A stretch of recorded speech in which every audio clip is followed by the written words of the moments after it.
간첩 증거 조작 사건 속보입니다.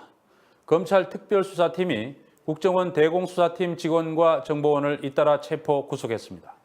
그러나 간첩죄와 동일한 처벌을 받는 국가보안법이 아니라 형이 가벼운 형법을 적용하고 있어서 벌써부터 봐주기 수순이라는 비난이 일고 있습니다.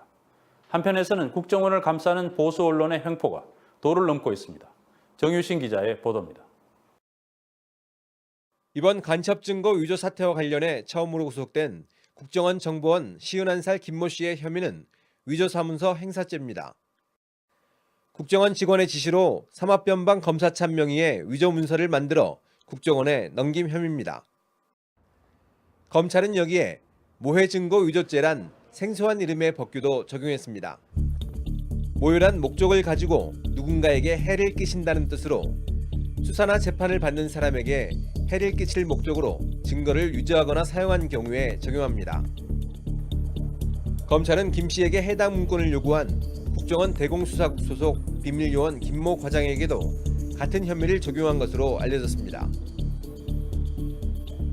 문제는 형법상 모해 증거 위조죄의 적용 대상이 국가보안법 12조의 무고날조죄와 같은데도 검찰이 굳이 형법을 적용했다는 것입니다. 법조계는 같은 범죄에 대해 두 조항을 함께 적용할 수 없기 때문에 특별법인 국가보안법이 형법에 우선돼야 한다고 지적합니다.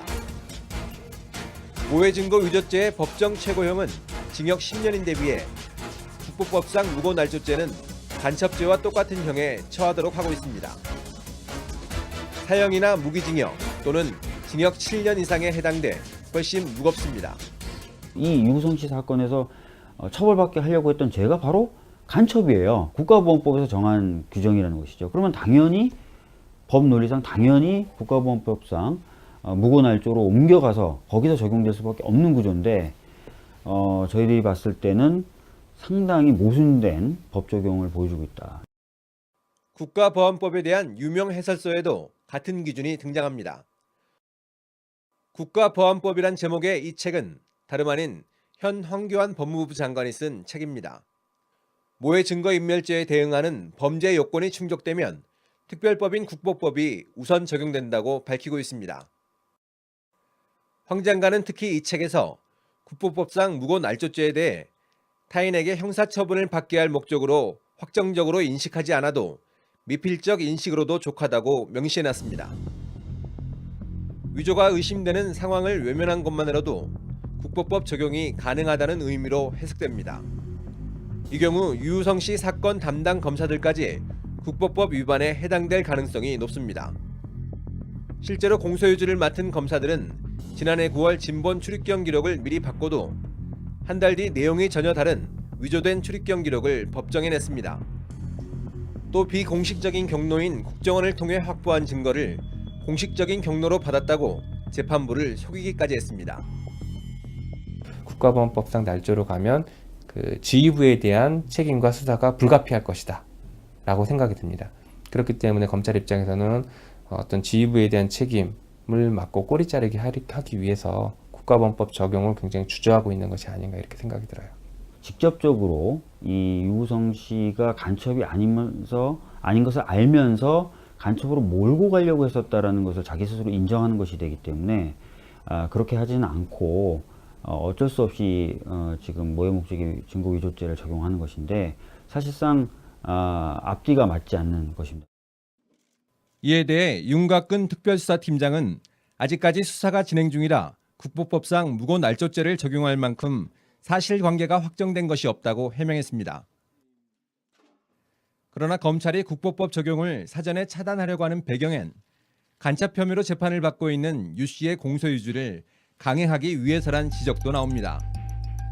실제로 유 씨 재판을 맡고 있는 검찰 관계자는 위조로 판명된 증거를 처리하더라도 수사와 기소는 별개의 문제라고 말해 공소를 취하하거나 변경할 뜻이 없음을 분명히 하고 있습니다. 여기에 일부 보수 언론들도 연일 유 씨를 간첩으로 몰아가는 왜곡 기사를 쏟아내며 물타기에 가세하고 있습니다. 한 석간신문은 지난 17일자 일면에 유우성 씨 북한 비자도 위변조 가능성이란 제목의 기사를 내보냈습니다. 유 씨의 사증 번호가 공란이라며 뉴스타파 화면을 근거로 제시했지만 방송 제목용으로 편집된 이미지를 어이없게도 위조된 흔적이라고 추정한 것입니다. 뉴스타파 보도 영상만 제대로 봤더라도 원본에 아무 문제가 없음을 알 수 있었지만 이른바 소설을 쓴 것입니다. 이에 대해 해당 기사를 작성한 기자는 마감 시간이 지나서야 변호인 측의 답변을 들었다고 말했습니다. 자세한 취재나 확인도 없이 보도했고 결국 대형 오보로 판명된 것입니다. 언론사에서 이 정도의 사실관계를 가지고 마치 위조인 것처럼 부풀려서 주장하는 것 자체가 좀 도저히 이해할 수가 없는 부분입니다. 그래서 이 부분에 대해서 허위 사실이라는 게 좀 명백해지거나 아니면 뭐 어떤 의도를 가지고 작성한 것이거나 할 경우에는 저희가 법적인 책임을 물을 계획입니다. 한편 검찰은 국정원 비밀요원 김 과장과 이인철 영사 외에도 대공수사팀 윗선에서 위조 사실을 사전에 알거나 지시했을 가능성이 높다고 보고 국정원 지휘 라인에 대한 본격적인 수사를 검토하고 있습니다. 뉴스타파 정윤입니다.